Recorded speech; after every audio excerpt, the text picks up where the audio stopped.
Donc, comme vous le savez, aujourd'hui, ce qui était sur mon cœur, c'était de continuer l'étude de 2 Corinthiens. La dernière fois qu'on s'est vu, on avait parlé de 2 Corinthiens 7, qui était sur les fruits de la vraie repentance. Et puis cette semaine, nous sommes dans 2 Corinthiens 8, qui sont les principes du don. Alors non, ce n'était pas arrangé, c'était la continuité d'une étude. Alors, les principes du don. On va voir 7 principes aujourd'hui et 3 définitions à travers le 2 Corinthiens 8 sur ce que c'est le don. Qu'est-ce que Paul y parle des dons aux Corinthiens? Si vous savez, on dit souvent que la santé spirituelle d'une Église, on la juge à son enveloppe de dons. Eh bien, à travers l'étude de ces passages-là, je ne voyais plus cette phrase-là cliché.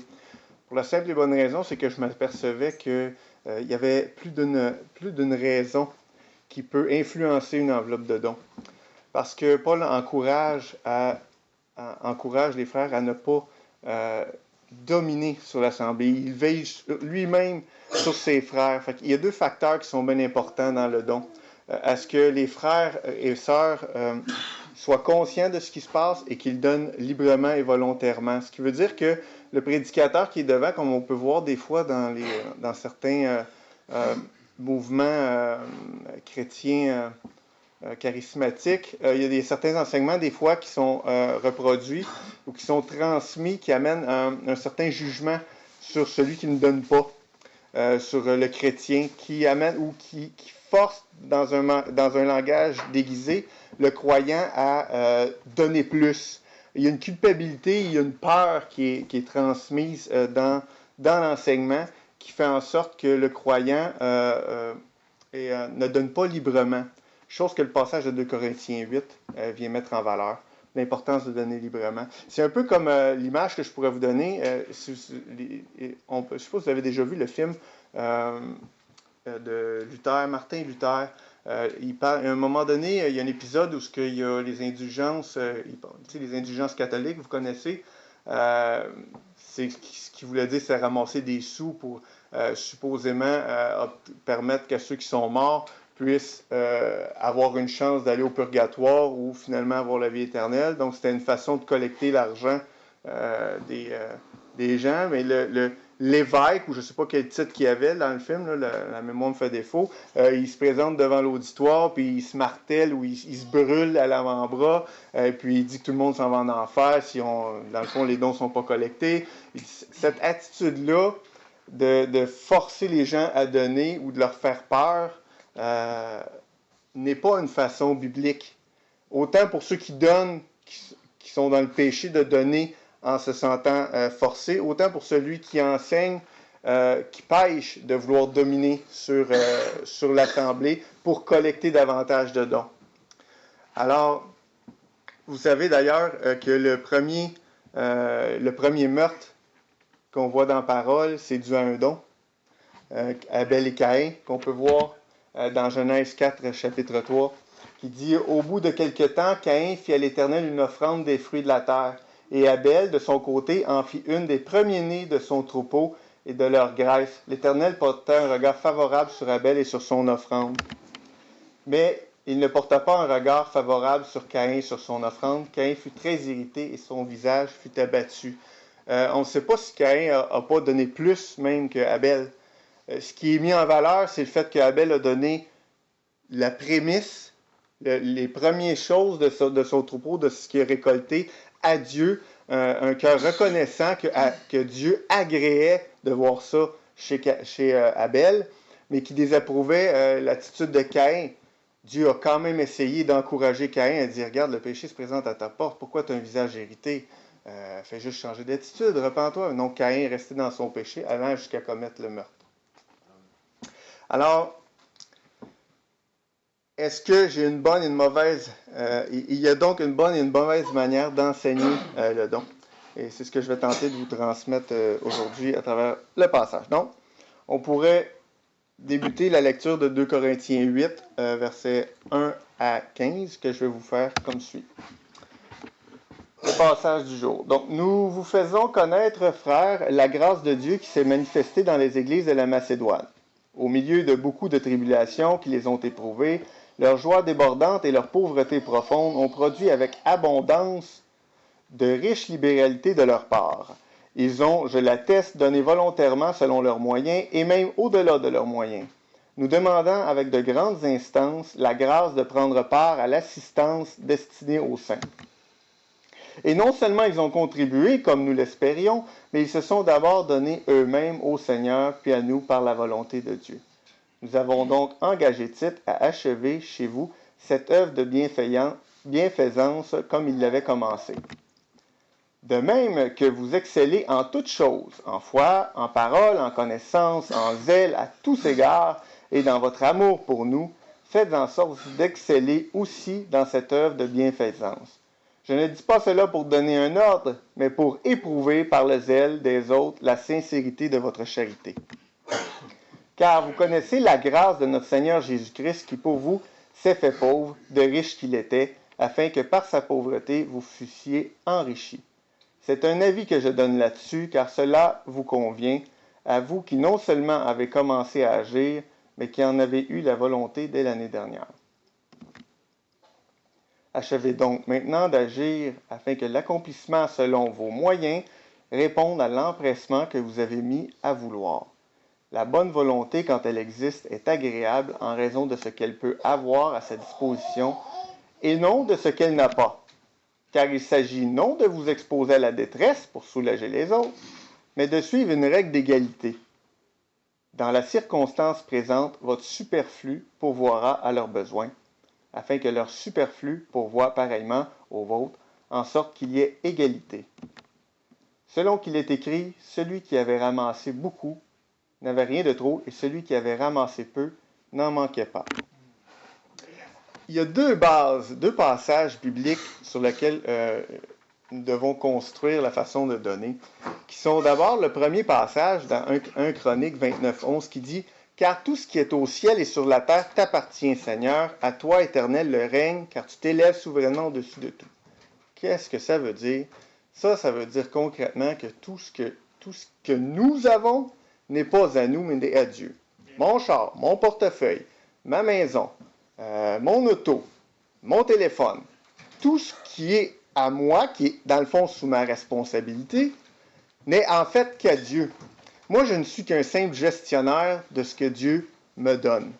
C'est la base. Nous devons avoir cette compréhension-là parce que ça devient difficile de servir Dieu ou de servir l'argent si je ne reconnais pas que tout est à Dieu. Puis que je suis juste là pour, dans le fond, prendre les biens que Dieu me prête pour servir son royaume. Puis comment le faire? Ça vous appartient à tous en cherchant le Seigneur d'un cœur sincère, à travers les principes qu'on va voir ici aujourd'hui. Le deuxième passage, qui est la seule citation néo-testamentaire, la seule citation dans le Nouveau Testament, outre les évangiles que Jésus a mentionnés, qui est rapporté dans Actes 20-35, il y a plus de bonheur à donner qu'à recevoir. Alors, sur ces deux bases-là, nous allons regarder les passages des Écritures aujourd'hui, les principes qui est question. D'abord, le contexte de la Macédoine. Corinthe, la ville de Corinthe, j'en avais grossièrement parlé la dernière fois. Corinthe est une ville riche, qu'on pourrait comparer à l'Amérique.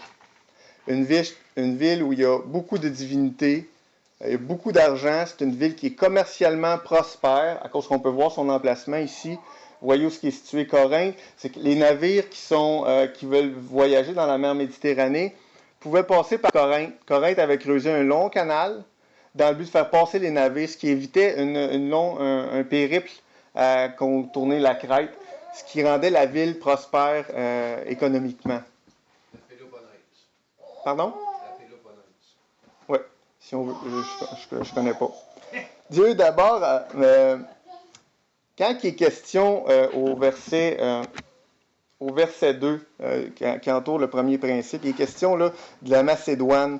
La Macédoine, c'est au verset 1, pardon, qu'on ne voit pas ici. Là. Le verset 1, lorsqu'il est question de la Macédoine, c'est question des villes de Philippe, Thessalonique et la Bérée. Actes 16 et 17, il y en est question. Si on peut grossièrement faire une récapitulation, c'est à Philippe que Paul avait exorcisé, si on peut dire, une femme qui suivait Paul tout le temps, qui était une devinesse, une devin féminin. Et puis qu'elle disait, voici les serviteurs du Très-Haut, ils annoncent la voie du salut. Puis elle a suivi Paul pendant plusieurs journées. Puis à un moment donné, Paul, au nom de Jésus, l'esprit du malin sort, puis la femme s'est convertie à l'Évangile. Puis ça avait amené beaucoup de tourments parce que elle, qui était possédée, amenait des revenus assez supérieurs qui, eux, ont détesté Paul et l'ont pourchassé et en ont voulu même à sa vie. Alors, c'est un peu le contexte de Corinthe. La Macédoine, comme région, c'est une région qui a été ravagée par les guerres au cours des histoires, depuis Alexandre le Grand, 380 avant Jésus-Christ, jusqu'à Rome, qui est devenu maître à cet endroit-là, dans les années 40 avant Jésus-Christ. Philippe était une attraction parce qu'il y avait des mines d'or et d'argent. Alors, c'est une région que les gens se battaient tout le temps pour avoir. Ce qui a amené beaucoup de pauvreté pour les gens de la Macédoine. Toutes ces guerres-là, ces déchirements-là. Puis Paul avait lui-même fait une collecte, était allé en Macédoine, puis les gens de la Macédoine avaient naturellement donné plus que leur nécessaire par une grâce de Dieu pour les gens de Jérusalem. Jérusalem, la situation est sensiblement la même que nos frères et sœurs dans la foi vivent actuellement dans les pays musulmans qu'on entend aux nouvelles, où dès qu'ils acceptent Christ dans leur vie, leur famille les rejette, ils ne peuvent plus faire d'affaires commerciales, ils ne peuvent plus transiger, ils ont commerce pignon sur rue depuis 30 ans, un bon chiffre d'affaires, ils ont donné leur vie à Christ, et puis ils se retrouvent que plus personne vient à leur magasin, plus personne vient acheter. Ce qui avait amené les gens de Jérusalem dans le début des Actes à se dire, bon, tout le monde nous rejette, on n'a plus rien, on vend toutes nos choses, nos biens matériels, puis on partage tout ensemble dans notre communauté de frères croyants. Mais à un moment donné, les revenus, nos ressources s'épuisent. Arrivent les voyages missionnaires de Paul, où il recueille pour le peuple de Jérusalem les dons dans diverses églises pour les gens de Jérusalem qui vivent une pauvreté encore plus grande et des tribulations également. C'est ce qui amène Paul à écrire cette lettre-là à Corinthe. Dans un de ses passages à Corinthe, les Corinthiens avaient été touchés par ce qui se passait à Jérusalem et puis avaient eu sur leur cœur de vouloir donner aux gens de Jérusalem. Paul leur rappelle à travers ses lettres, parce qu'il a fait mention dans 1 Corinthiens 16 aussi, qu'il est question de ces dons-là pour les gens de Jérusalem. Mais Paul leur rappelle ce temps-là. Pardon. Paul leur rappelle ces dons-là pour lesquels eux-mêmes s'étaient engagés.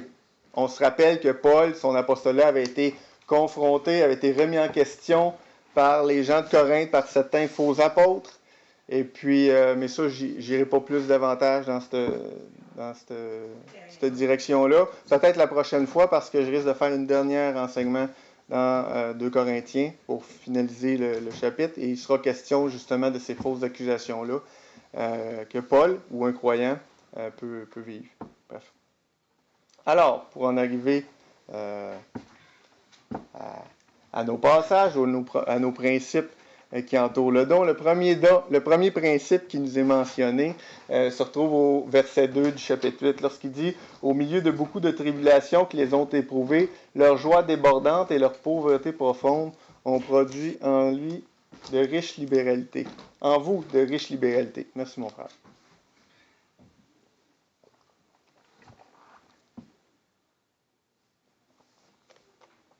D'où vient la joie de donner?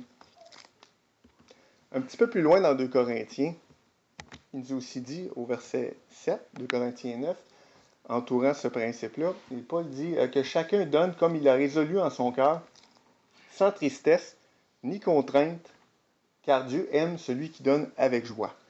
Hein? Le premier principe. Mais d'où ça vient, ça, ce principe-là de donner avec joie?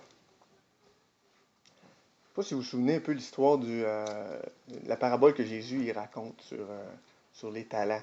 Le maître, il donne des talents à ses frères et sœurs, à ses serviteurs. Il en donne un à un, deux à l'autre, 5, 7, peut-être je me trompe sur les nombres. Là. Et puis quand le maître il revient, tout le monde a fait fructifier au même montant qui leur a été donné. Puis un seul n'a pas fait une token. C'est celui qui a pogné Il l'a pris, il l'a enterré. C'est ça. Puis mais qu'est-ce qu'il dit, cette personne-là, quand il est confronté devant son maître? Son maître, Tu récoltes ce que tu n'as pas semé. ouais, il dit maître, il dit tu récoltes, je sais que tu es un maître dur, tu récoltes où tu n'as pas semé. Alors, c'est un serviteur qui n'a rien compris de ce qui est Dieu. Dieu a répondu pour tous les autres qui ont récolté 2, 5, 7, il dit entre dans la joie de ton maître. Mais pour l'autre qui arrive, il dit tu es un maître dur, Jésus, il dit en d'autres mots, il te sera fait selon ta foi. Tu penses que je suis un Dieu dur? Mais non, je suis miséricordieux. Je dis partout, j'ai démontré à travers l'histoire combien j'aimais ceux qui m'appartiennent et ceux qui veulent bien se repentir, se détourner de leur mauvaise voie. Partout dans l'histoire, je l'ai montré. Alors, si tu me dis ça, ben il sera fait selon ta foi. Ben non, va dans les feux de l'enfer. Ce n'est pas les termes qui sont utilisés ou qui sont dits, mais en d'autres mots, c'est ce que ça dit. Donc, ces questions, ce qui m'amène à donner avec joie, c'est de savoir, puis c'est la question que j'adresse à chacun d'entre nous, puis que je dois me reposer, parce que Paul l'a dit aussi un petit peu plus loin dans 2 Corinthiens, vérifiez si vous êtes dans la foi. Vérifiez, examinez-vous pour savoir si vous êtes dans la foi. Alors, à qui j'appartiens aujourd'hui? Est-ce que ma vie m'appartient à moi ou ma vie appartient à Dieu? Il est le créateur de toutes choses, le créateur du ciel et de la terre. Il est celui à qui je dois révérence pour tout ce qui est autour de moi, la nature, mes frères et sœurs, les gens autour de moi. C'est tout lui qui a fait ces choses, c'est tout lui qui les permet. Si je donne avec la peur d'être puni, ça devient du légalisme. Si je crois qu'il faut que je redonne à Dieu comme ce serviteur-là qui a des talents, que je donne à Dieu en ayant une peur de Dieu, j'agis pas d'une façon libre comme les autres serviteurs ont pu arriver. J'agis pas avec bon cœur.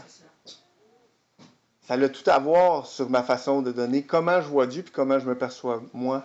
Est-ce que je crains Dieu à sa juste valeur ou est-ce que je crains davantage les hommes ou ce que les autres peuvent penser de moi de façon à influencer mes dons? Si je pourrais vous donner un petit exemple, c'est un peu comme les motards criminalisés. Ils vont arriver avec tout leur avoir matériel et puis ils laissent transparaître aux autres qui sont riches, sont prospères, et puis ce qui encourage les autres à vouloir prospérer, eux autres aussi, ils se disent, ah, lui, il est béni, pas de façon avec Dieu, là, je parle dans le monde, alors je vais vouloir le suivre, je vais vouloir imiter ce qu'il fait pour, dans le fond, obtenir plus. Mais au même titre que nous, comme croyants, c'est ce que lorsque je vous parlais de certains prédicateurs qui vont encourager, qui vont prêcher l'Évangile et encourager le don, pas encourager, c'est pas le bon terme, mais forcer le don, vont faire un peu la même chose. Ils vont vivre luxueusement, et puis ils vont comme laisser transparaître qu'ils sont dans la bénédiction de Dieu, en étant riches, et ils vont prêcher quelque chose qui va l'évangile du bonheur, ou que si tu n'es pas prospère matériellement, c'est parce que tu as des péchés dans ta vie, puis que tu désobéis à l'évangile. C'est un tissu de mensonges. Tous les plus grands croyants qui ont vécu dans la piété, ils n'ont jamais fini riches. Ça n'a pas rapport. Que Dieu décide de me donner ou de ne pas me donner, ça n'a rien à voir avec moi ou ma façon d'être dans la foi. Ça a tout à voir avec ce que Dieu décide pour ma vie. Peut-être que oui, Dieu veut m'enseigner quelque chose à travers le fait de m'enlever certains de mes biens matériels. Comme par exemple, moi, je gérais mes sous. C'est mes sous qui me géraient dans le début de ma vie chrétienne. Et puis j'ai encore un combat avec ça, là. Et puis, ce qui faisait que je désobéissais à mon maître. Et Dieu s'est servi de ça. Je donne un exemple, je focusais bien gros sur les REER au début de mon mariage. Au point de manquer de donner aux bons endroits. Puis à un moment donné, qu'est-ce que Dieu a permis? Que je donne que mes REER soient investis à travers Vincent Lacroix. On est tous Vincent Lacroix, tout perdu. Qu'est-ce que Dieu ne veut pas m'enseigner à travers ça? C'est, regarde, tu te fondes toi-même ta croyance sur tes propres idées à toi. Tu ne me cherches pas à travers les biens matériels que je te prête.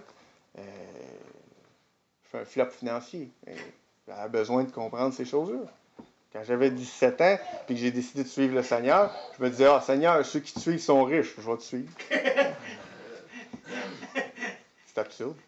Oui, Serge? Peux-tu poser une question? Mhm. Quelle est la différence entre le don de Caïn et celui d'Abel?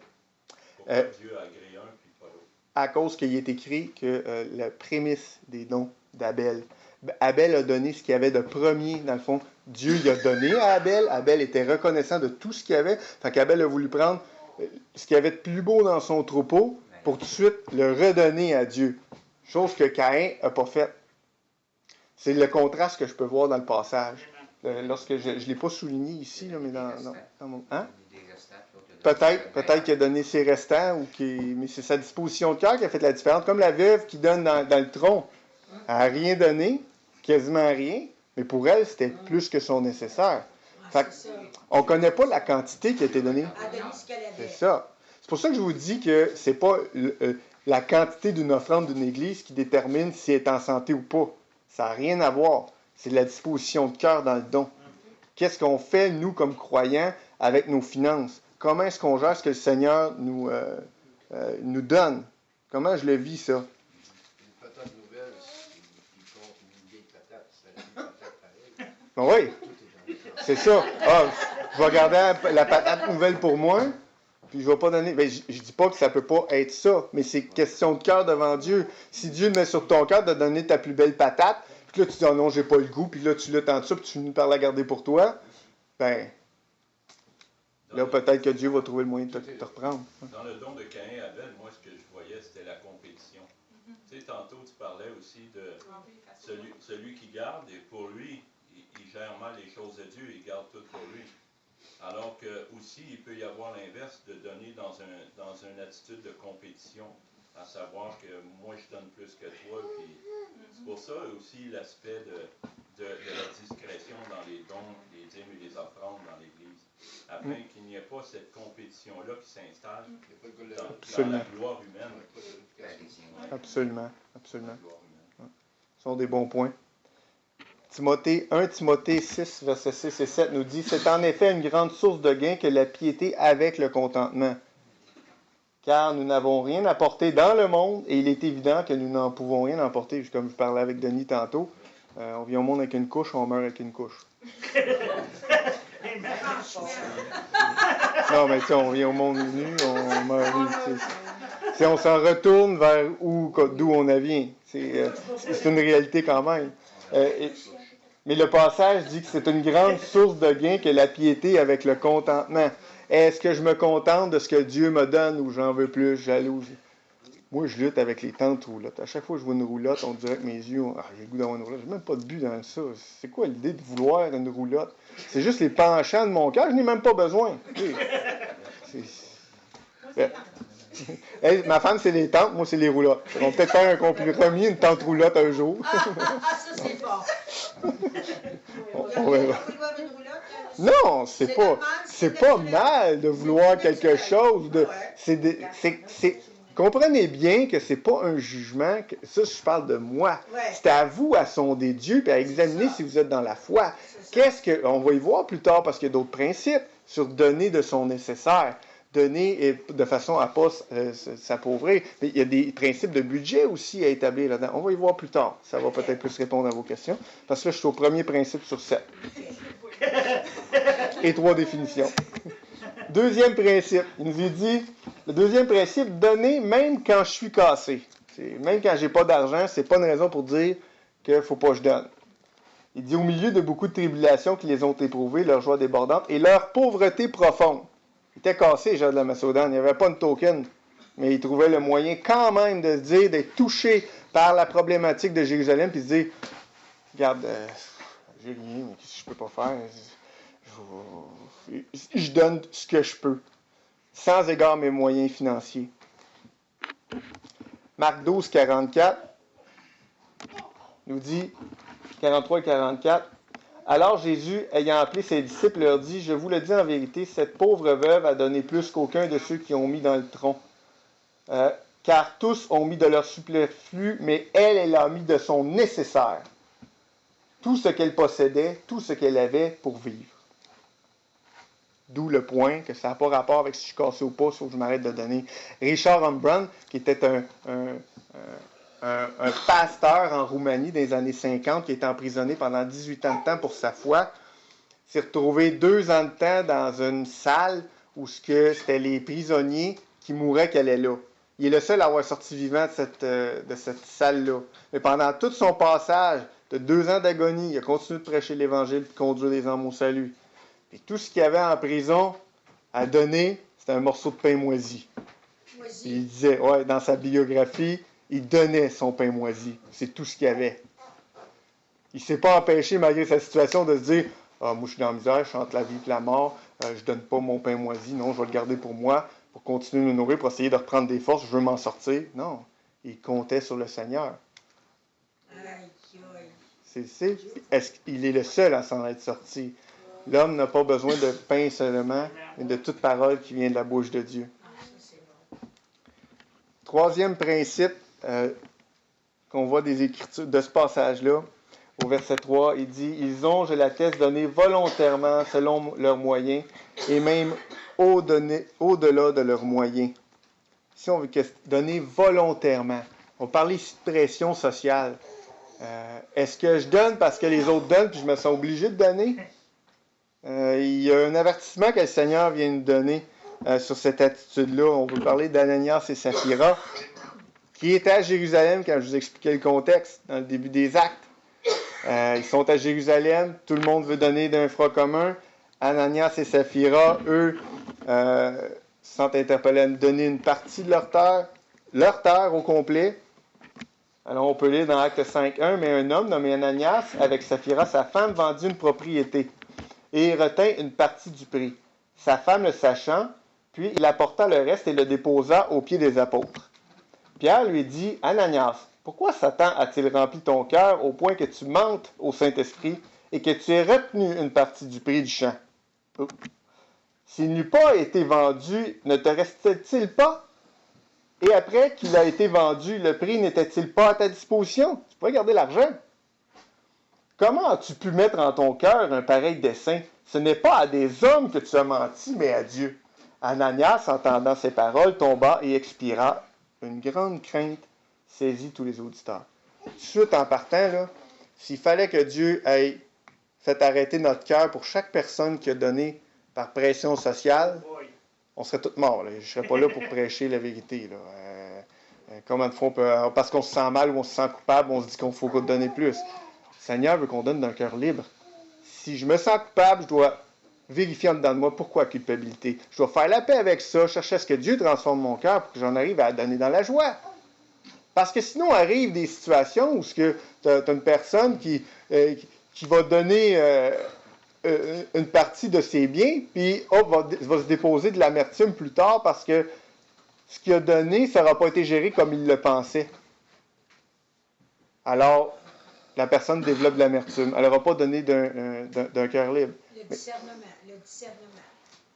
Il faut avoir du discernement aussi. Là. Savoir où donner?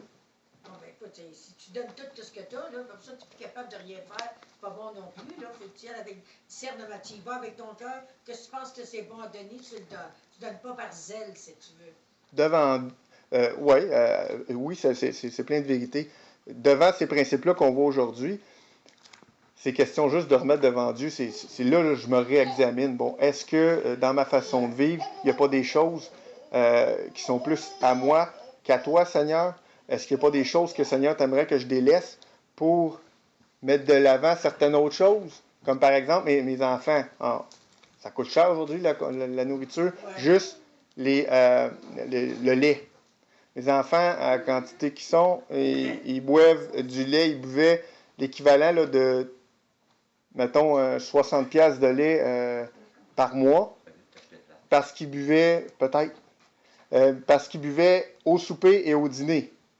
Juste en les sensibilisant sur le fait qu'ils boivent au souper et au dîner, s'ils coupaient juste un repas, ils récupéraient 30$ par mois, puis ils étaient capables avec ce 30$-là de nourrir une personne qui manque de faim à Gospel for Asia, une petite fille qui elle, n'a pas rien. Juste avec un effort comme ça, on va boire de l'eau au souper, ils sont capables, puis Les enfants en sont super enrichis de ça, là. Aujourd'hui, c'est eux autres qui entretiennent une correspondance avec cette fille-là. Puis c'est eux autres qui font l'effort pour le Seigneur. Que cette personne, il y a une personne sur la terre grâce à cette privation-là. Fait que, tu sais, c'est ce genre de choses-là qui est question. Est-ce qu'on réexamine nos finances aujourd'hui pour dire, bon, Seigneur, est-ce que je te mets en priorité dans ma vie? Pourquoi est-ce que Dieu permet que Ananias et Saphira, sa femme, ils passent out après cette situation-là? Dieu veut inspirer la crainte. Il veut nous montrer combien lui, il est grand, combien nous, on est petits. Puis notre juste place, c'est que tous ces biens matériels-là ont tendance à nous dire souvent qu'on est important. On s'enorgueillit. Puis on oublie notre juste place, qu'on est juste des gestionnaires. Puis que les biens qu'il nous prête, on est là pour servir le Seigneur avec. Alors, c'est la raison pourquoi Dieu permet ce genre de choses-là, pour nous inspirer sa crainte. Comme on peut voir quand Pierre est dans le bateau, il pêche, puis là, c'est toute la journée, il est fatigué, brûlé mort. Jésus dit, pitch tes filets de ce bord-là, tu vas pogner un poisson. Il le regarde, il dit, mais ouais, j'ai pêché toute la journée. C'est sûrement son cheminement intellectuel. Bon, regarde, sur ta parole, Seigneur, je vais le faire. Il le fait, il pêche tellement de poissons que le bateau coule. Il est écrit que Pierre se jette à terre et dit, éloigne-toi de moi, Seigneur, éloigne-toi de moi. Tu es trop puissant pour que je puisse être en contact avec toi. Tu sais, cette crainte-là, est-ce qu'elle m'habite? Je vous conseille le livre « Quand les hommes ont plus d'importance que Dieu ».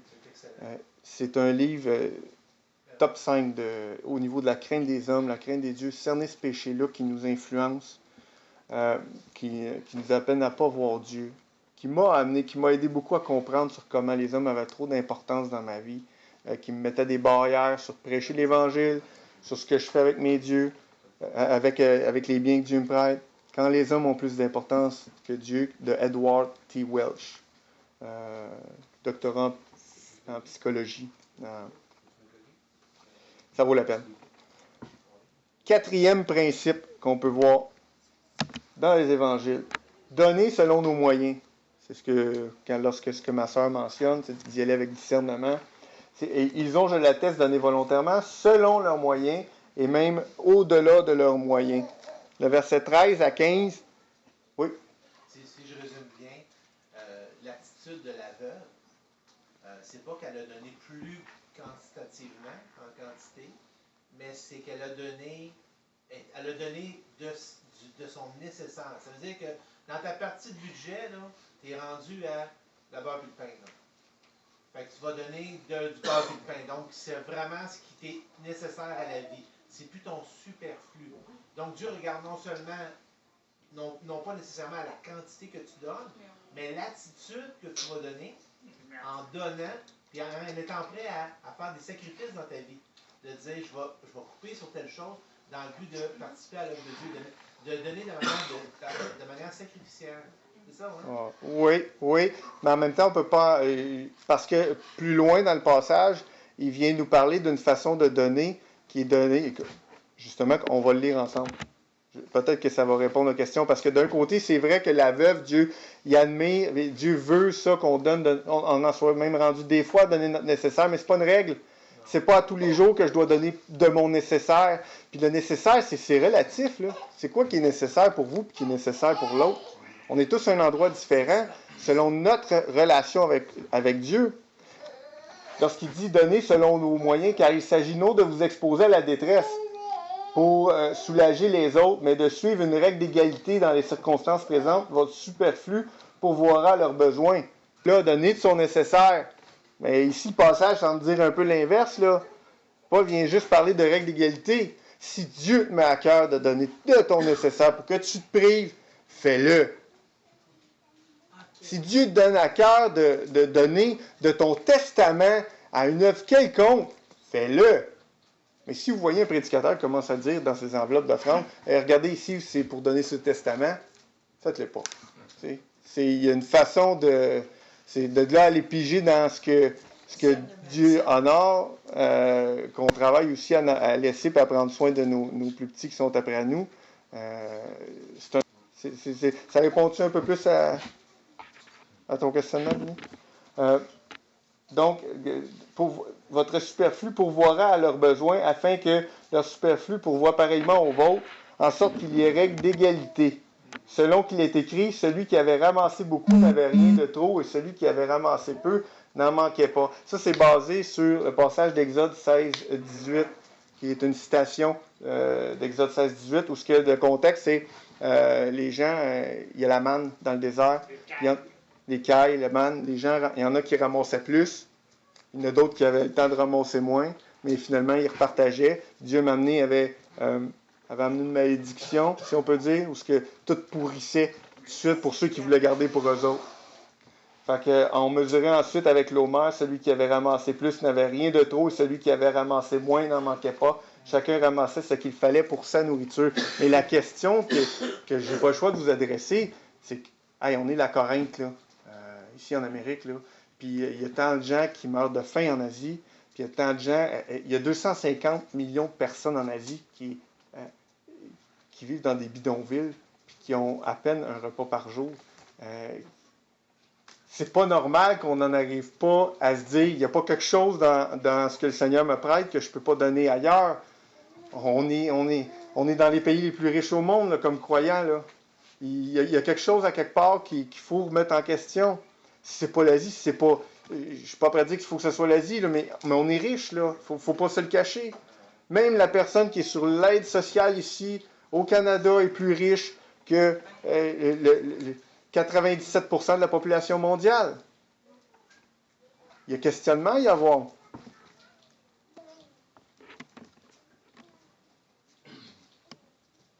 Ce qui amène, selon nos moyens, à parler de budget.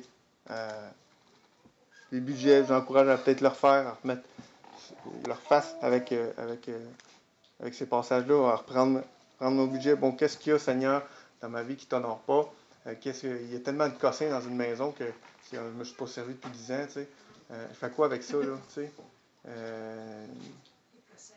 Oui. Et est-ce qu'il n'y a pas moyen qu'on regarde, que vous preniez le temps cette semaine de regarder où est-ce que vous en êtes, et puis dire, Seigneur, qu'est-ce que tu veux que je fasse avec ces finances-là? Y a-t-il des endroits que je peux couper? Y a-t-il des endroits que tu veux que je coupe? Si vous n'en êtes pas convaincu, faites-le pas. C'est quoi un des principes de base? Donner avec joie. Peut-être qu'il y a un déchirement intérieur parce qu'on est matérialiste, que je suis matérialiste, là, et j'ai pas le goût de donner telle affaire, mais peut-être que le Seigneur me le demande. 5e principe. Je peux apporter aussi... non.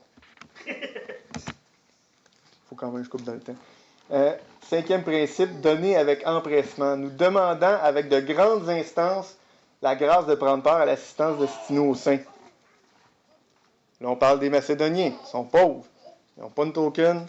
Ils donnent avec empressement. Il y a un zèle. Autant comme le zèle de la vraie repentance qu'on a pu voir la dernière fois, il y a une excitation à vouloir il faut que je donne à ça. Là, mon beau-père, pour moi, est un exemple là-dessus. Il voit un besoin, tout de suite, ça entoure, mettons, sa famille. Ce même réflexe vite de vouloir le combler, d'être prêt à le combler, il est là. T'sais. Une belle histoire d'empressement qui est basée sur une saine compréhension de qui est Dieu et de qui elle est. C'est l'histoire d'Abigaël et David avec Nabal. On peut lire dans Samuel 25, 17. Avant qu'on lise le passage, le contexte, David protège les troupeaux de Nabal pendant des années contre les gens, les voleurs qui veulent y enlever ses troupeaux. Qu'est-ce que David, à un moment donné, David il a faim, fait qu'il envoie des gens, vers Nabal pour dire, hey, peux-tu me donner un peu à manger, on crève de faim. Nabal dit non, n'en n'est pas question. Zéro reconnaissance dans le cœur de Nabal, on se comprend. David est un valeureux guerrier qui vient en pétard. Mais quand les serviteurs de Nabal entendent ce que Nabal a répondu en idiot, parce que son nom veut dire idiot, il a répondu selon son nom, et les serviteurs de Nabal, ils vont vers Abigaël, sa femme, puis ils disent hey, Nabal, il a fait ça n'a pas d'allure, il nous fait quelque chose, on va tous mourir. D'où vient le passage? Sache maintenant et vois ce que tu as à faire, car la perte de notre maître et de toute sa maison est résolue. et il est si méchant qu'on ose lui parler. Abigail prit aussitôt 200 pains. Elle n'a pas attendu, là. 2 joutes de vin, 5 pièces de bétail à prêter, 5 mesures de grains rôtis, 100 masses de raisins secs et 200 figues. Je pense pas qu'elle ait pris le temps de raisonner. Elle se dit, bon, je vais regarder mon budget, comment que j'ai ce mois-ci, puis je vais y aller de façon raisonnable. Non, regarde, elle dit, ils sont combien, les autres sont là, de ce bord-là, regarde tout de suite, go, on y va, on fonce. 100 masses de raisins secs et 200 figues de sèche. Elle les mit sur des ânes. Et elle dit à ses serviteurs, passez devant moi, je vais vous suivre. Elle ne dit rien à Nabal, son mari. Montée sur un âne, elle descendit de la montagne par un chemin couvert, et voici David et ses gens descendaient en face d'elle, en sorte qu'elle les rencontra. On a une Abigail qui sait qui est Dieu, qui a confiance en son Dieu, qui sait vers qui elle s'en va aussi, vers un homme qui cherche l'Éternel. Et puis David avait dit, « C'est bien en vain que j'ai gardé tout ce que cet homme a dans le désert et que rien n'a été enlevé de tout ce qu'il a possédé. Il m'a rendu le mal pour le bien. Que Dieu me traite son serviteur David dans toute sa rigueur, si je laisse subsister jusqu'à la lumière du matin, qui que ce soit de tout ce qui appartient à Nabal. » Je pense qu'il était décidé. Hein? Lorsqu'Abigail aperçut David, elle descendit rapidement de l'âne, tomba sur sa face en présence de David et se prosterna contre terre. Puis, se jetant à ses pieds, elle dit, « À moi la faute, mon Seigneur. Permets à ta servante de parler à tes oreilles et d'écouter les paroles de ta servante. Que mon Seigneur ne prenne pas garde à ce méchant homme, à Nabal, car il est comme son nom. » Nabal est son nom, idiot. Selon certaines traductions, c'est ce qui va être écrit. « Et il y a chez lui de la folie. Et moi, ta servante, je n'ai pas vu les gens que mon Seigneur a envoyés. Maintenant, mon Seigneur, aussi vrai que l'Éternel est vivant, que ton âme est vivante, c'est l'Éternel qui t'a empêché de répandre le sang et qui a retenu ta main. Que tes ennemis, que ceux qui veulent du mal à mon Seigneur, soient comme Nabal. » Ici, on a la réaction ensuite de David, c'était de dire, merci mon Dieu, que tu n'aies pas permis que je me fasse justice. Merci mon Dieu de m'avoir envoyé cette femme, qui a craint Dieu plus que toute autre chose, parce qu'à savoir craindre les hommes, cette femme-là, qu'est-ce qu'elle aurait fait? Elle aurait pris ses affaires, elle aurait pris ses clics, ses claques, elle aurait sacré son camp.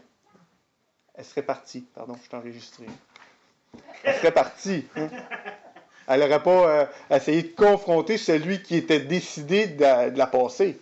Non, elle avait sa confiance en Dieu, qu'elle savait qu'il fallait qu'elle prêche la parole, la vérité, qui était de dire, c'est à moi la faute, je m'humilie devant toi, prends ces présents-là. Ma vie est entre tes mains, Seigneur, à travers la main de David, et plaise à Dieu de faire ce qu'il a à faire. David a agi conformément au cœur de l'Éternel. Il s'est repenti de sa mauvaise décision. Donc, 5e principe, donner avec empressement. Le 6e, d'abord se donner. Et non seulement ils ont contribué comme nous, l'espérions, mais ils se sont d'abord donnés eux-mêmes au Seigneur, puis à nous par la volonté de Dieu. Se donner soi-même. Est-ce que je me suis complètement donné à Dieu? Est-ce que j'ai donné ma vie à Jésus-Christ? Est-ce que je lui ai laissé être le maître de ma vie? Est-ce que je reconnais que j'ai des fautes dans ma vie, que j'ai besoin de lui pour me guider? Romains 12.1 nous dit, « Je vous exhorte donc, frères, par les compassions de Dieu, à offrir vos corps comme un sacrifice vivant, saint, agréable à Dieu, ce qui sera de votre part un culte raisonnable. » Raisonnable, c'est que il a tout fait pour moi. Il a créé le monde, il a donné sa vie, ce serait raisonnable que je donne la mienne en retour. C'est comme l'histoire de ce petit garçon en Afrique, lors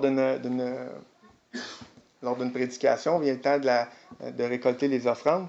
Et puis, en Afrique, ils utilisaient des gros paniers en osier, si on peut dire, pour que les gens mettent leurs offrandes dedans. Quand que le monsieur qui ramasse les offrandes passe à côté du petit gars, le petit gars, il n'y a rien. Le petit gars a embarqué dans le panier. Est-ce que j'ai embarqué dans le panier? Ce qui m'amène à parler de l'opposé de se donner d'abord, qui veut dire l'amour de soi qu'on entend dans notre société. Ça, c'est un cancer qu'on a dans nos esprits comme croyants, que j'ai dans mon esprit, lequel je dois lutter. Donc, l'opposé du don de soi, c'est l'amour de soi. On va parler en premier de notre culture accentuée sur la victimisation. on en vient à dire que l'autre est responsable de ce que je suis dans notre façon de parler, dans notre façon d'agir. Si je suis, je sais pas moi, si je suis rendu à avoir peur de prêcher l'Évangile, c'est parce que quand j'étais petit gars, ma professeure à l'école, elle m'a humilié devant tout le monde. C'est vrai, ce que je vous raconte, c'est un passage de moi. Mais ça devient une excuse pour justifier mon péché qui est de ne pas parler de l'Évangile. C'est vous. On va mettre des étiquettes sur toutes les maladies. On va justifier le péché. On va dire, ah ben lui, il est comme ci, il est diagnostiqué à l'affaire. Mais on ne traitera plus le péché. Le Seigneur nous demande d'amener une autre perspective face à la blessure que la personne peut nous faire. Parce que ça fait mal. Moi, ma prof qui m'a humilié. Il a fallu m'amener que je fasse la paix avec ça, que j'y pardonne, que je demande à Dieu de me changer, que je choisisse de renoncer à la crainte des hommes et de le servir lui. C'est ce processus-là que j'ai eu à faire. Mais notre société, à travers la victimisation, nous amène à vouloir se justifier pour rester inactif. Ce qui nous amène à parler de l'estime de soi. L'estime de soi, c'est quoi? L'estime de soi, selon nos philosophes qui ont rentré cette philosophie-là dans les années 1800, c'est de baser notre estime personnelle en fonction de nos réussites. Le salut, c'est-tu basé sur une réussite quelconque de l'homme? Non. Pas du tout. Pas du tout. Donc, comme moi, pour avoir une bonne estime de soi, il faut que je regarde qu'est-ce que j'ai réussi à faire autour de moi en me comparant aux autres. L'Évangile me dit-tu de me comparer aux autres? Non. Compare-toi à toi-même. Compare-toi au Seigneur. Obéis au Seigneur, c'est à lui que tu as des comptes à rendre, c'est pas aux autres. C'est à moi-même. Alors, l'estime de soi m'amène à me centrer mes regards sur moi. Ce qui devient dangereux parce qu'à un moment donné, je perds de vue l'objectif de l'Évangile parce que mes regards sont trop centrés sur mon nombril à moi. Je me dis que je suis une bonne personne, de devoir m'aimer. J'ai besoin de ça pour une bonne santé psychologique. Le Seigneur t'a dit que tu es aimé de lui, que Dieu t'aime. Ton Créateur prend soin de toi. Ton Créateur veut te protéger. Ton Créateur veut t'amener tranquillement à marcher dans ses voies. Ton Créateur t'aime, ayant donné même son Fils pour rétablir cette relation-là que tu avais perdue avec Dieu. Oui, Denis? Juste un petit point. On voit beaucoup sur Internet en ce moment des courants de pensée comme « la réponse est en toi ». La réponse est en vous. Moi, j'ai un peu de misère avec ça. Puis, l'heure de la bonne nouvelle, donc, avec le ministère de la bonne nouvelle, ils ont choisi leur thématique cette année, c'est « la réponse vient d'ailleurs ». Puis c'est vrai que la réponse vient d'ailleurs. Puis cette courant de pensée-là de la psychologie moderne fait que tout est en toi, là. Ouais. Tu as ton potentiel, tout est en toi. Ouais. Et ça centre toute ton attention, ta pensée, la source de ta réussite et tout ça sur toi-même, et non pas sur ton Créateur qui est Dieu. C'est en plein ça. C'est ça qui est tendancieux, même aujourd'hui. Et ça va pénétrer les milieux évangéliques. Faites attention, ça va pénétrer les milieux évangéliques. Ces courants de pensée-là, c'est pas de Dieu, ça. Oui, en centrant mes regards tous sur moi, sur ma personne, à un moment donné, je viens qu'à baser toute ma théologie ou mes croyances sur mon sentiment à moi, plutôt que sur mon obéissance au Seigneur. En centrant tous mes regards sur moi-même, je viens qu'à un moment donné, il faut que je pardonne à Dieu s'il m'enlève quelqu'un de proche dans ma vie. Il faut que je pardonne à Dieu pour des choses, des épreuves qui se passent dans ma vie. Je développe de la colère et de l'amertume contre le Créateur. C'est pour ça que quand je suis arrivé en Haïti, il y a 5 ans, après le tremblement de terre, que je vois un de mes frères dans la foi, pas mal plus calé puis qui a pas mal plus compris que moi la patente, il me raconte qu'il a perdu des gens proches de lui, puis il est tout dans la joie quand il me raconte ça. Je le regarde, moi je dis, parce que moi je me dis à un moment, j'aurais perdu ma femme ou j'aurais perdu ma mère, mon père. J'aurais été choqué contre Dieu, là. Et lui, je dis, t'as dû être choqué contre le Seigneur. Il me regarde comme si j'étais un extraterrestre. Je suis choqué contre Dieu. Il dit, voyons donc. Il dit, il est le créateur du ciel et de la terre. Pourquoi j'y en voudrais? Lui, il n'a rien, mais il a tout. Il a compris sa juste place dans l'échelle de l'humanité. Ouais, l'échelle que vous voudrez.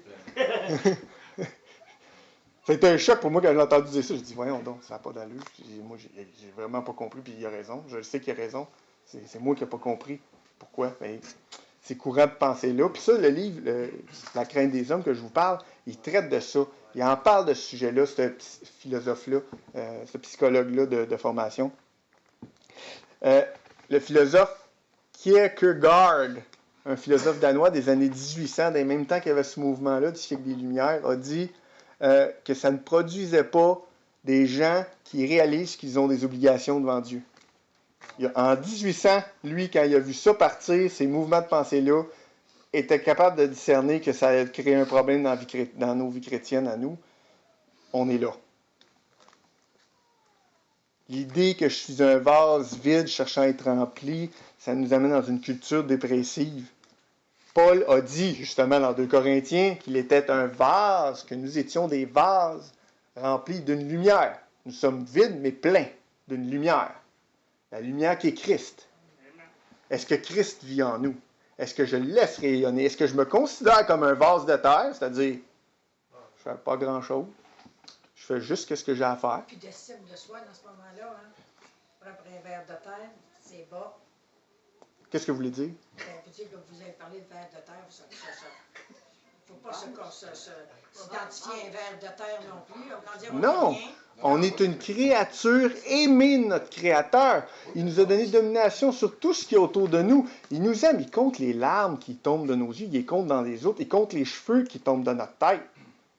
C'est un gars qui est indifférent à notre situation par qui on est. Il nous dit qu'il va nous protéger.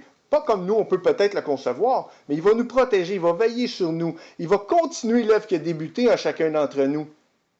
C'est lui qui veille à notre perfectionnement, c'est lui qui agit en nous, c'est lui qui vit en nous. Il a tout donné pour nous. C'est lui qui a prié pour Pierre quand Pierre allait trembler après la mort de Christ, quand Pierre allait être mis à part et qu'il allait renier Christ. Et puis Jésus lui a dit, Satan est venu te réclamer, mais je prie pour toi, que tu persévères. Oui. Question de peut-être relancer le débat sur est-ce qu'on est des vers de terre ou si on est des dieux flottants. Effectivement, dans l'Ancien Testament, quelque part, je pense dans les Proverbes ou peut-être les Psaumes, il dira je suis un ver de terre, je ne suis rien, je suis que poussière. Paul dira on est des vases de terre, on porte le trésor de l'Esprit de Dieu en nous, dans ce vase de terre, afin que la gloire lui revienne à lui. C'est ça le point. Nous, en tant que pécheurs rachetés par grâce, nous sommes des pécheurs. Notre justice est plus souillée qu'un vieux vêtement. Alors, c'est sûr que dans cet aspect-là, on est aussi pire que des vers de terre. Mais en Christ, par contre, lorsqu'on regarde notre position en Christ, maintenant que nous sommes enfants de Dieu, bien sûr, on peut être béni, réjoui que celui qui se glorifie en Christ, qu'il ne se glorifie pas dans sa chair. Alors, c'est ça, la balance entre les deux. La valeur de l'être humain, ce n'est pas l'accomplissement de ses réalisations, ses possessions et tout ce que lui peut produire, mais c'est la valeur que Dieu lui donne. Alors, si on regarde à la valeur que Dieu nous a donnée, quelle est ma valeur? Ma valeur, elle a coûté le prix du Fils unique de Dieu. C'est la valeur que Dieu place sur ma vie. Et c'est ça qui est changé. Le monde et sa philosophie nous enseignent une valeur qui est basée sur autre chose. Dieu nous enseigne une autre valeur qu'il veut mettre sur notre vie. Et c'est ça la distinction. Notre valeur, elle est en Christ. Toute la différence est là. L'idée, ce n'est pas de... C'est de mourir à soi-même. C'est d'être mort. On est mort. C'est ça. Galates 2:20, qui a été crucifié avec Christ. C'est ça. On est mort avec lui. C'est que la valeur que je me donne, elle doit être vue par Dieu comme étant quelqu'un d'aimé, qui a un job à faire ici, mais pas une valeur selon ce que moi, j'estime que les autres peuvent me donner. C'est pas parce que si l'autre, tu sais, on est tous des gens qui ont été poqués par la vie, qu'il y a du monde qui ont été méchants avec nous, qui ont pu nous donner des jurons, on peut parler de toutes sortes d'abus. Est-ce que je laisse qu'est-ce que les autres m'ont fait définir qui je suis? Non. Non, c'est pas les autres qui vont définir ce que je suis. Un chrétien n'est pas une victime. Un chrétien sait pourquoi il souffre. Un chrétien est conscient que le Seigneur poursuit un but, puis il a confiance que malgré la souffrance qu'il vit, Dieu va vouloir s'en glorifier de cette souffrance-là. On peut parler d'un abus sexuel. Y a-t-il mieux placé que quelqu'un qui a été abusé sexuellement pour comprendre quelqu'un qui ne croit pas en Dieu qui a été abusé sexuellement? Non. Ça a été difficile, la souffrance de cette personne-là, de la vivre puis de passer à travers, mais avec Christ, il en a passé à travers, puis il a récupéré la joie que Dieu avait promis. Il est capable d'amener une lueur d'espoir à cette personne-là qui ne connaît pas Christ puis qui est déprimée. Oui? Question. Moi, je suis chrétien. Dieu, je crois en Dieu. Mon sauveur, mon rédempteur. Demain matin, moi, je tombe millionnaire. Après avoir vécu dans une relative pauvreté toute ma vie. C'est quoi mon attitude? Je prends tout, je donne tout à l'Église. Oui, tu donnes tout au Seigneur, c'est ça. Tu donnes tout au Seigneur. Oui, La même tout chose. au Donner au Seigneur, Ça ne veut pas dire, tu sais, c'est pas la même chose. on parle, on parle d'église. Tu sais, on parle, je reçois 1 million demain matin. Faut-tu que je le donne ici à l'église Rocher-Vivant? Je ne sais pas. Si le Seigneur me conduit, moi, je ne précipiterai rien. Êtes-vous? J'étudierai franchement devant le Seigneur. Seigneur, je sens que qu'est-ce que tu veux que je donne? Quelle partie tu veux que je donne? Où tu veux que je le donne? À quoi tu veux que je le donne? Seigneur, puis laissez aller. Le Seigneur va vous convaincre d'une quelconque façon. Vous allez tomber dans une lecture à un moment donné. Hop, ouais, ça me guide par là. Puis là, on va m'amener, vous allez croiser un frère qui n'est pas au courant de votre situation, qui va parler d'un sujet. Puis là, après ça, hop, Dieu va dessiner son chemin tranquillement. Comme peut-être que tout de suite, il va arriver quelque chose. Mon cœur de chrétien.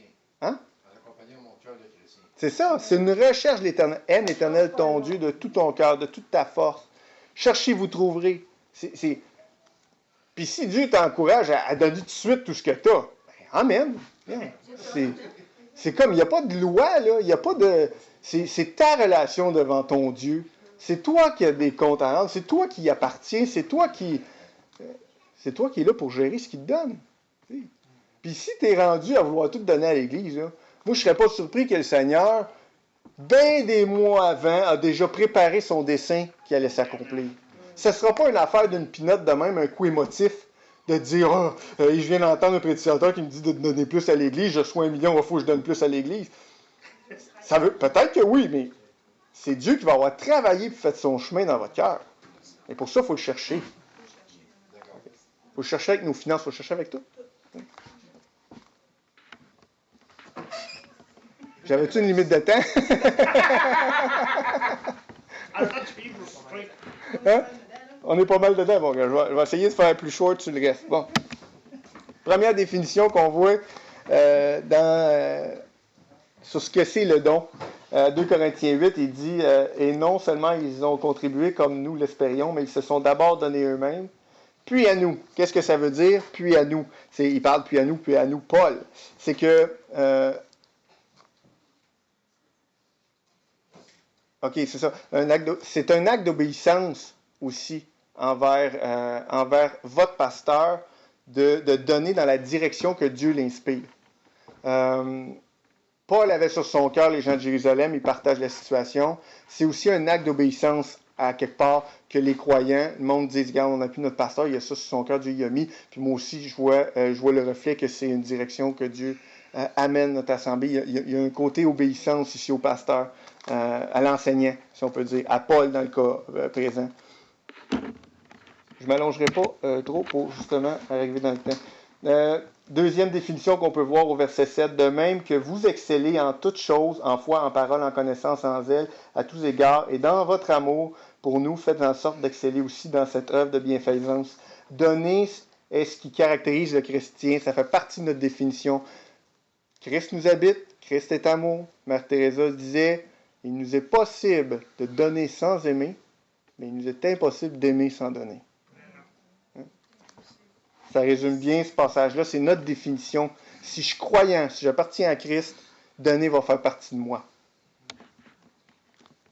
Alors, comme croyants, nous ne devons pas avoir l'attitude de prendre, mais l'attitude de donner. Peu importe notre situation sociale. En Haïti, il y en avait des gens qui se disaient croyants, qui venaient vers nous et qui en voulaient plus, ils en voulaient plus, ils en voulaient plus. puis que là, après ça, tu te retournais de bord, tu te rendais compte que tu apercevais que tu y avais donné une bouteille d'eau parce que tu disais qu'il y avait soif, et tu savais que par après, il y avait déjà de l'eau. Puis là, c'était juste pour le plaisir d'apercevoir, puis il y avait toutes ces poches remplies de bouteilles d'eau qui a été un peu à tout le monde. C'est juste pour accumuler. Vous comprenez? Il y avait peur d'en manquer. C'est ça. Ou, oui. Il y avait peur d'en manquer. Quand tu dis l'amour donne, c'est Jean 3,16. Oui. Quand De tant aimer le monde, Il a donné son Fils unique. C'est ça. Ben, tu t'en vas dans la même direction que le passage. Deuxième définition, non, toujours de sa deuxième définition, de donner ce qui caractérise le chrétien, à Romains 12,6, puisque nous avons tous des dons différents selon la grâce qui nous a été donnée, nous a été accordée, que celui qui a le don de prophétie l'exerce selon l'analogie de la foi. Mais bon, c'était un passage juste pour appuyer ce que je voulais vous partager par rapport au deuxième principe du vrai chrétien, mais de donner, c'est ce qui caractérise le chrétien. Je vais le sauter pour gagner du temps.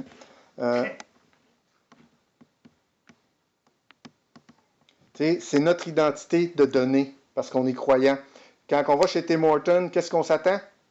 On dit bonjour, est-ce que je peux prendre votre commande? Bienvenue chez Tim Hortons, est-ce que je peux prendre votre commande? Bien, si on va chez les chrétiens, on s'attend un peu à même genre d'attitude.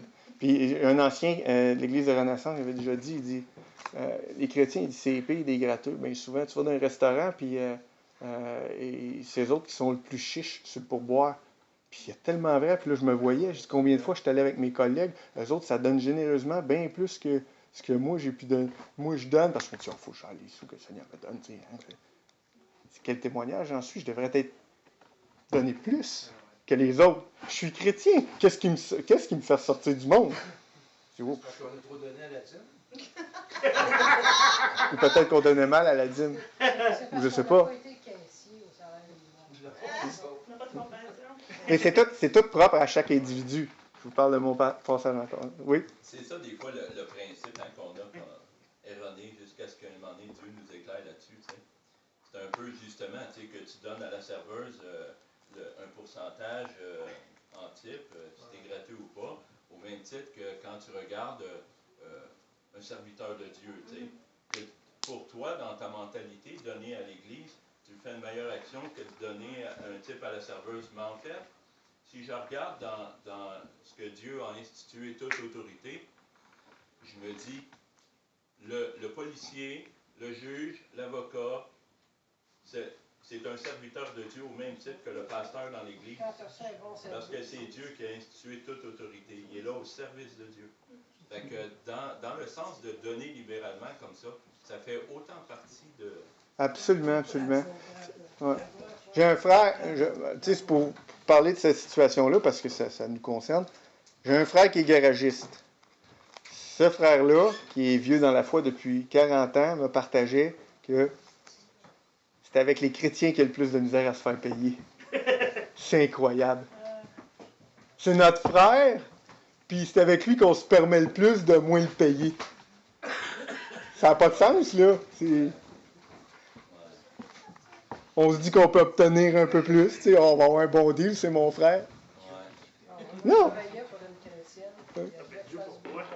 C'est ça. On va. On soit caractérisé pour autre chose. Seigneur, change nos cœurs. Amen. Ainsi vient le 7e principe. Donner et non pas forcer. Encourager à donner, non pas forcer. Comme Paul en fait mention, comme le prédicateur doit le faire. Je ne dis pas cela pour donner un ordre, mais pour éprouver par le zèle des autres la sincérité de votre charité. Hein? C'est clair. Donner, c'est pas un ordre. Ça me fait penser à un ancien que j'ai déjà vu devant une assemblée, dans un contexte où il y a une difficulté financière d'église, où les finances vont moins bien, arriver devant tout le monde avec un 200$, puis dire devant tout le monde, moi je donne 200$ à l'église, les finances vont mal, puis gars, moi je donne 200$. Quand il dit que ta main gauche ne sache pas qu'est-ce que ta main droite donne, cette personne-là péchait. C'est forcer les autres, c'est glorifier, bref. Hein? Non, puis les finances, le monde n'a pas plus donné. Pas plus donné. Si l'argent prend trop... Un point bien important ici. Si l'argent prend trop d'importance pour un dirigeant ou pour nous, les inquiétudes prennent le dessus et nous domine. C'est important de veiller sur nos inquiétudes à travers les finances comme dirigeants d'Église et nous-mêmes dans notre vie personnelle. Comme le chrétien qui insiste à vouloir se faire donner. Bon, ça j'ai déjà parlé. On va au passage de 1 Pierre 5 qui vient parler de ça ici. Ron a prêché là-dessus il y a plusieurs mois sur ce passage-là, au début janvier. Il dit « Paisez le troupeau », il s'adresse à des anciens, « Paisez le troupeau, qui est sous votre garde, non par contrainte, mais volontairement, selon Dieu, non pour un gain, pas pour de la pièce, sordide, mais avec dévouement, et déchargez-vous sur lui de tous vos soucis, car lui-même prend soin de vous. » La pièce, les soucis. Qu'est-ce que ça fait si je suis un dirigeant qui est inquiet au niveau des finances de mon Église? Que je développe cette inquiétude, pas que j'ai peut-être des soucis, que je les remette au Seigneur, mais si je suis dominé par ces inquiétudes-là, puis que l'argent prend trop d'importance, je vais nécessairement avoir une action dominante sur les gens pour pallier mon insécurité. À être humain, on est tous pareils. On envoie du monde, là. Quand on est insécure, qu'est-ce qu'on fait? On contrôle notre environnement. Il y en a qui vont faire du ménage, il y en a qui vont faire du sport, il y en a qui vont travailler plus, il y en a qui vont aller dans n'importe le penchant. Quand on est insécure, on cherche à contrôler notre environnement. Alors, si je ne gère pas mon insécurité, je vais nécessairement amener le troupeau dans une mauvaise voie, je vais dominer sur lui. Ouais. Dernière définition. Donner, c'est connaître Christ. Lui qui a tout donné pour nous, si je le donne. Car vous connaissez Christ, au verset 8. La grâce de notre Seigneur Jésus-Christ qui vous sait, pour vous, s'est fait pauvre, de riche qu'il était, afin que par sa pauvreté vous fussiez. Il est parti de tout ce qui appartenait. Toute la terre était à lui, Jésus. Il avait toute puissance sur tout. Il s'est fait homme, il a renoncé à toute sa richesse pour se faire homme et venir nous rejoindre. Lui qui a tout donné pour nous, afin que nous puissions être enrichis par lui. De quelle façon? Par la vie éternelle. Par le fait que si je mets ma confiance en lui, puis que je le suis, je puisse avoir enfin accès à cette vie éternelle-là. Parce que ma situation de pécheur, Dieu étant saint, ne pouvait l'accepter. Je ne pouvais plus être en contact avec Dieu à cause du péché. D'un seul petit péché. Parce qu'il est saint et parfait. Alors Christ devenait être le pont entre moi, entre l'homme et Dieu.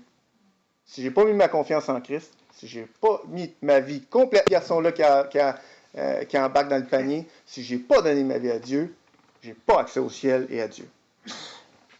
Alors, en résumé, les 7 principes, donnons avec joie, donnons sans égard nos moyens financiers, donnons volontairement, donnons selon nos moyens, donnons avec empressement, donnons-nous d'abord à Dieu et enseignons à donner et ne forçons pas les gens à nous donner. Les 3 définitions de ce que c'est le don, c'est donner, c'est un acte d'obéissance. Donner est ce qui définit le chrétien, puis donner, c'est connaître Christ.